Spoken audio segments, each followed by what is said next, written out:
नमस्कार। आज की इस खास बातचीत में आपका स्वागत है। आज हम एक बड़े दिलचस्प विषय पर बात कर रहे हैं कि बिना किसी मॉडर्न गैजेट के सिर्फ अपनी आंखों और समझ से फासले का अंदाज़ा कैसे लगाया जाए। हमें इस पर कुछ काफ़ी इंटरेस्टिंग नोट्स और सोर्सेज मिले हैं और हमारा मकसद है इन तकनीकों को समझना, इनकी ज़रूरत क्यों है और ये काम कैसे करती हैं, इस पर गहराई से बात करना। तो पहला सवाल यही आता है कि आखिर ये दूरी का सही अंदाजा लगाना ये इतना जरूरी क्यों है? देखिए, कई वजहें हैं। जैसे अगर कोई हथियार इस्तेमाल कर रहा है तो निशाना सही लगे, इसके लिए दूरी जानना तो बहुत जरूरी है। बिल्कुल। रेंज सेट करनी होती है। हाँ, या फिर मान लीजिए कोई किसी इलाके को देखकर उसका नक्शा जैसा बना रहा है, जिसे आई स्केच कहते हैं, तो उसमें भी तो चीजों को सही जगह दिखाने के लिए फासला पता होना चाहिए। सही प्रोपोर्शन के लिए जरूरी है। और जैसे निगरानी में कोई संदिग्ध चीज या इंसान कितनी दूर है, ये जानना प्लानिंग के लिए बहुत मायने रखता है। अच्छा, तो इन दूरियों का अंदाजा लगाने के कई पुराने और आजमाए हुए तरीके भी हैं।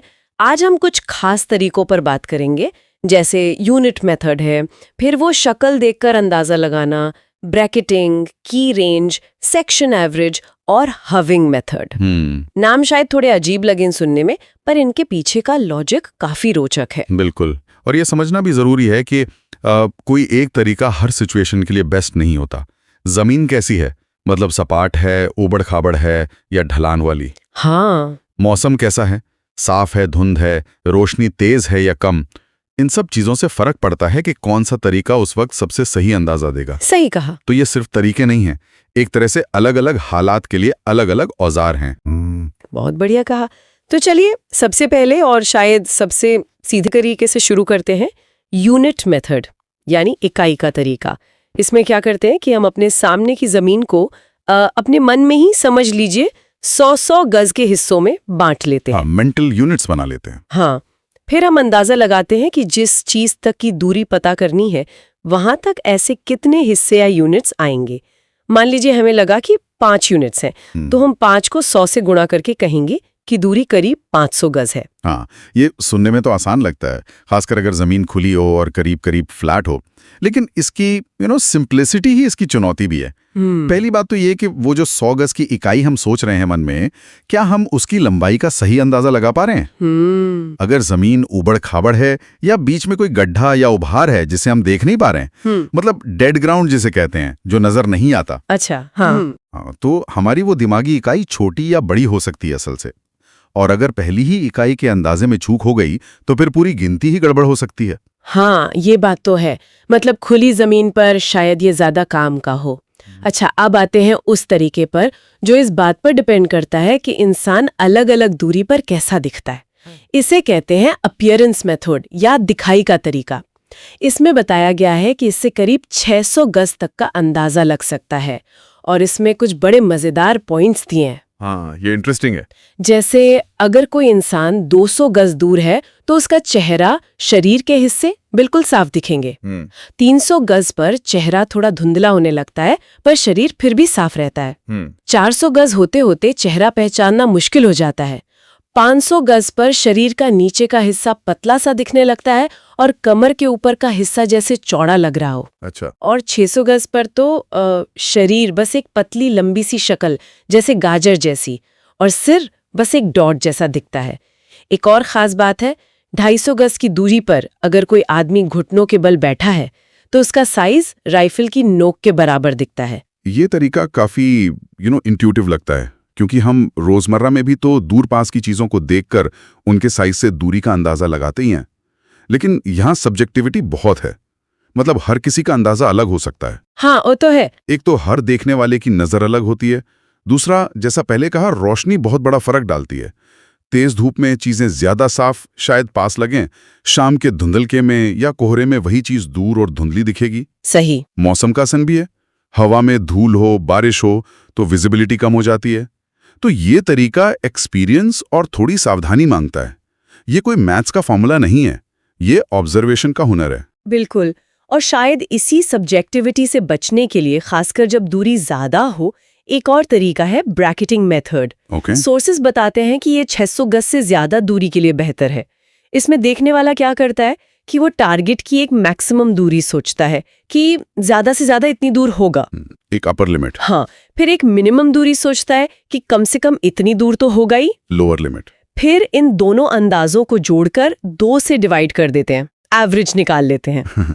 जैसे लगा कि टारगेट 800 गज से कम और 1000 गज से ज्यादा नहीं है, तो 800 + 1000 बटा 2, हाँ। मतलब 900 गज का अनुमान लगा लिया। इस तरीके के पीछे का आइडिया इंटरेस्टिंग है। ये मानकर चलता है कि एक अकेला अंदाजा खासकर लंबी दूरी पर हाँ। गलत होने के चांस ज्यादा रखता है। हाँ। तो क्यों ना 2 अंदाजे लगाए जाएं, एक ऊपर की लिमिट, एक नीचे की, हाँ। और उनका एवरेज ले लिया जाए। हाँ। उम्मीद ये रहती है कि असली दूरी इन दोनों के बीच कहीं होगी और एवरेज लेने से हम शायद सच के ज्यादा करीब पहुंच जाएं बजाय किसी एक एक्सट्रीम पर अटकने के। ये एक तरह से अपनी गलती की गुंजाइश को कम करने की कोशिश है। ये तो सोचने का एक अलग तरीका है। अच्छा, एक और मेथड है जिसमें हम आसपास की चीजों की मदद लेते हैं, की रेंज मेथड। की मतलब कोई चाबी या कोई इंपॉर्टेंट हिंट।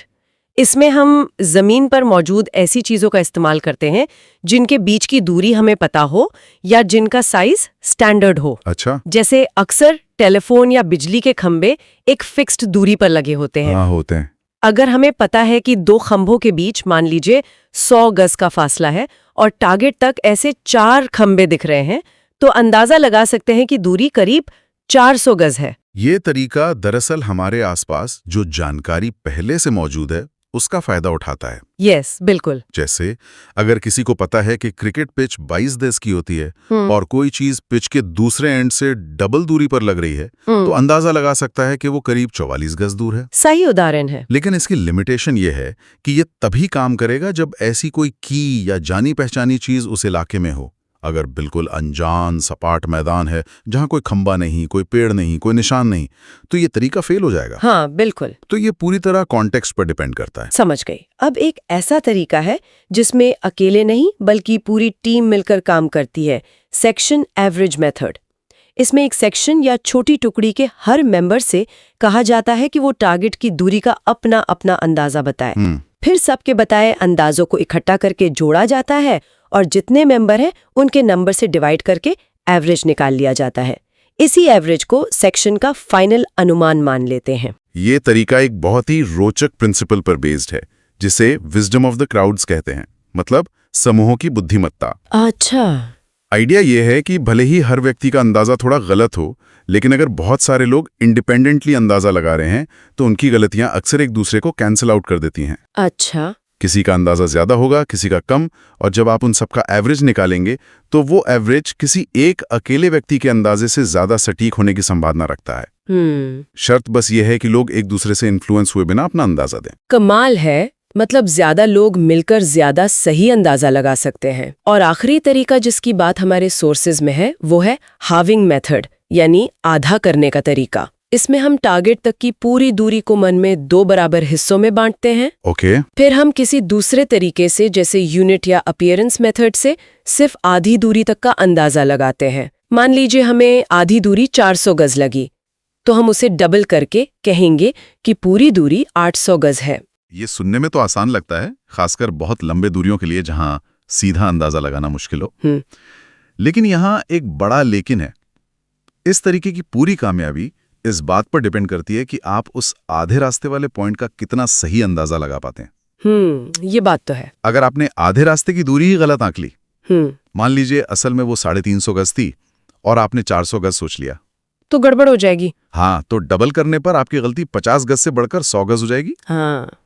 तो वो मिड पॉइंट का चुनाव और उसका अंदाजा बहुत ध्यान से करना पड़ता है, वरना ये तरीका फायदे की जगह नुकसान कर सकता है। तो ये थे दूरी का अंदाजा लगाने के कुछ मुख्य तरीके। हर तरीके की अपनी खूबी है, अपनी लिमिटेशन है, लेकिन सिर्फ तरीके जानना ही काफी नहीं है। कई बार हमारी आंखें हमें धोखा भी देती हैं, है ना? बिल्कुल, परसेप्शन का खेल है सारा। हाँ, कुछ खास हालात में हमें दूरी जितनी होती है उससे कम लगती है और कुछ में ज्यादा। तो अब जरा उन फैक्टर्स पर बात करते हैं जो हमारे फासले के परसेप्शन को बिगाड़ सकते हैं। पहले देखते हैं कि फासला असल से कम कब लगता है। सोर्सेज बताते हैं कि ऐसा तब होता है जब रोशनी बहुत तेज हो और सूरज आपकी पीठ के पीछे हो, मतलब टारगेट पर सीधी तेज रोशनी पड़ रही हो, एकदम क्लियर दिखे जाओ। और जब आपके और टारगेट के बीच की जमीन नीचे दबी हुई हो, मतलब वो डेड ग्राउंड वाला मामला, बीच का हिस्सा गायब। या आप नीचे से ऊपर की तरफ देख रहे हो, जैसे पहाड़ी पर चढ़ते हुए किसी को देख रहे हो। हाँ, ऊंचाई पर। जब टारगेट अपने आसपास की दूसरी चीजों के मुकाबले काफी बड़ा हो और जब टारगेट का रंग उसके बैकग्राउंड से बहुत अलग, बहुत ब्राइट हो, जैसे हरे मैदान पर लाल झंडा। इन सब के पीछे बड़े दिलचस्प साइकोलॉजिकल और फिजिकल कारण हैं। तेज रोशनी और हाई कॉन्ट्रास्ट टारगेट को ज्यादा साफ, ज्यादा शार्प दिखाते हैं। हाँ। तो दिमाग उसे पास समझ लेता है। अच्छा। डेड ग्राउंड बीच के फासले का इल्यूजन पैदा करता है। हमें लगता है दूरी कम है क्योंकि बीच का हिस्सा तो दिख ही नहीं रहा। सही। ऊपर देखते समय लगता है कि अरे बस पहुंच ही जाएंगे, दूरी कम लगती है। बड़ा साइज तो नेचुरली नजदीकी का एहसास कराता है। ये सब विजुअल क्यूज हैं जिन्हें हमारा दिमाग प्रोसेस करके दूरी का अंदाजा लगाता है, और इन सिचुएशंस में वो थोड़ा भटक जाता है। और इसका उल्टा कब होता है, मतलब फासला असल से ज्यादा कब लगता है? स्रोत बताते हैं कि ऐसा तब हो सकता है जब रोशनी कम हो, मौसम धुंधला या बादल वाला हो, या फिर सूरज टारगेट के ठीक पीछे हो। तो टारगेट या तो छाया में दिखे या उसकी चमक आंखों में पड़े। हाँ, ग्लेयर हो जब देखने वाला लेटी हुई पोजीशन से देख रहा हो। जब किसी संकरी जगह से देख रहे हो, जैसे किसी गली, घाटी या जंगल के रास्ते से, वो टनल विजन जैसा इफेक्ट। जब टारगेट अपने आसपास की चीजों की तुलना में बहुत छोटा हो। हाँ। और जब ऊंचाई से नीचे की ओर देख रहे हो, जैसे पहाड़ से घाटी में। यहाँ भी वही विजुअल क्यूज का खेल है, बस उल्टी डायरेक्शन में। हाँ। कम रोशनी या खराब कंट्रास्ट टारगेट को धुंधला, अस्पष्ट बनाता है, तो वो दूर लगता है। अच्छा। लेटने पर जमीन ज्यादा फैली हुई दिखती है तो दूरी ज्यादा महसूस होती है। संकरे रास्ते से देखने पर आगे का खुलापन और दूर लगता है। छोटा टारगेट तो नेचुरली दूर होने का आभास देता है। और नीचे देखते समय चीजें छोटी दिखती हैं और दूरी ज्यादा होने का भ्रम होता है, खासकर अगर हवा में धुंध हो जो दूर की चीजों को और फीका कर देती है। हाँ। ये सब एटमॉस्फेरिक इफेक्ट्स और पर्सपेक्टिव के कारण होता है, जो हमारी दूरी की समझ को अफेक्ट करते हैं। ठीक है, तो आज हमने काफी कुछ समझा। हमने फासले का अंदाजा लगाने के कई तरीके देखे, वो 100 गज वाली यूनिट से लेकर इंसान की शक्ल पहचानने तक। हाँ, ब्रैकेटिंग भी था। हाँ, 2 अनुमानों का एवरेज लेना, आसपास के निशान यूज करना, सबसे पूछना और दूरी को आधा करके डबल करना। हमने ये भी देखा कि ये कब ज्यादा असरदार है और कब धोखा दे सकते हैं। बिल्कुल। और सबसे जरूरी बात, हमने उन सिचुएशंस को समझा जब हमारी आंखें और दिमाग हमें दूरी कम या ज्यादा महसूस कराते हैं। बिल्कुल। और निचोड़ यही है कि किसी भी सिचुएशन का सही आकलन करने के लिए सिर्फ तकनीक जानना काफी नहीं है, बल्कि उन बाहरी फैक्टर्स और अपनी दिमागी लिमिटेशंस को समझना भी जरूरी है, जो हमारे अंदाजे पर असर डाल सकते हैं। सही कहा। और ये ज्ञान सिर्फ लड़ाई के मैदान के लिए ही नहीं, बल्कि रोजमर्रा की जिंदगी में भी काम आ सकता है। चाहे कोई गाड़ी पार्क कर रहा हो, या किसी कमरे का साइज आंक रहा हो, या बस दुनिया को ज्यादा ध्यान से देख रहा हो। ये हुनर अपने ऑब्जर्वेशन को बेहतर बनाने और पॉसिबल गलतियों के प्रति अलर्ट रहने में मदद करता है। और जाते जाते एक सवाल सोचने के लिए छोड़ जाते हैं। आज हमारे पास लेजर रेंज फाइंडर्स जैसी टेक्नोलॉजी है, जो बटन दबाते ही एकदम सटीक दूरी बता देती है, मीटर या गज में। हाँ, टेक्नोलॉजी तो है। क्या इन पुराने बिना यंत्र वाले तरीकों की कोई अहमियत बची है, या क्या ये बस हिस्ट्री की बातें हैं, या फिर इन मैनुअल तरीकों को समझना और इनमें माहिर होना आज के टेक्नोलॉजी को और बेहतर तरीके से इस्तेमाल करने में या उन मुश्किल हालात में मददगार हो सकता है जहां टेक्नोलॉजी फेल हो जाए या हो ही ना। ये सोचने वाली बात है। इस पर विचार जरूर कीजिएगा। आज की इस बातचीत के लिए बहुत बहुत धन्यवाद। धन्यवाद। उम्मीद है आपको कुछ नया सीखने को मिला होगा।